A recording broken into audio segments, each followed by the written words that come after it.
Imagine you have 4 cows on a farm, and each cow is at a different stage of the estrus cycle. One cow may be close to heat, another may have just ovulated, and another may be in the progesterone phase. Because their cycles are different, they will naturally come into heat on different days, which makes breeding difficult to manage. Estrus synchronization helps bring these cows into heat at nearly the same time so breeding can be done more easily. The estrus cycle of cattle is mainly controlled by 3 important hormones: estrogen, progesterone, and prostaglandin F2α. At the beginning of a cycle, follicles start growing on the ovary.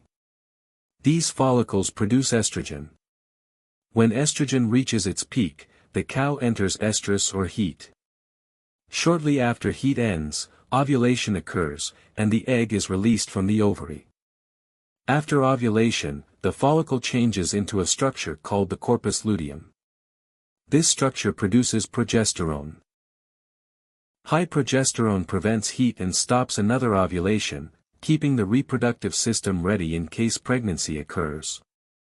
If pregnancy does not occur, the uterus releases prostaglandin F2α, which destroys the corpus luteum. When the corpus luteum regresses, progesterone levels fall, new follicles begin to grow, estrogen rises again, and the cow returns to heat. Now think again about the 4 cows on the farm. Cow may first already have a corpus luteum. Cow may second be close to heat. Cow may third have just ovulated. Cow may fourth be in the middle of the cycle with high progesterone. Because they are at different stages, they will not come into heat at the same time. To synchronize the 4 cows, the farmer first gives a prostaglandin injection on day 0, such as dinoprost or cloprostanol. In cow 1, which already has a corpus luteum, the injection causes luteolysis, progesterone falls, and she begins moving toward heat. Cow 2, which was already close to heat and may not yet have a functional corpus luteum, shows little response and may still progress toward heat naturally. Cow 3, which has just ovulated and is forming a young corpus luteum, may respond only partially because the corpus luteum is not fully sensitive yet. Cow 4, which is in the mid-cycle with a strong corpus luteum, responds well, the corpus luteum regresses and progesterone levels start decreasing. On day 9, a progesterone injection is given. This temporarily increases progesterone levels in all cows. This step helps control follicle development and keeps the cows from coming into heat too early.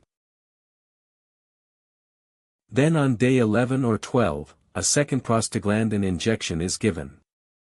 This destroys any corpus luteum that may have developed after the first treatment.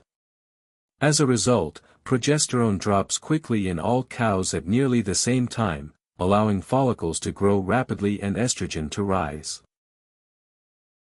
After progesterone falls, most cows come into heat around day 13 to 15. During this time, the farmer observes heat signs.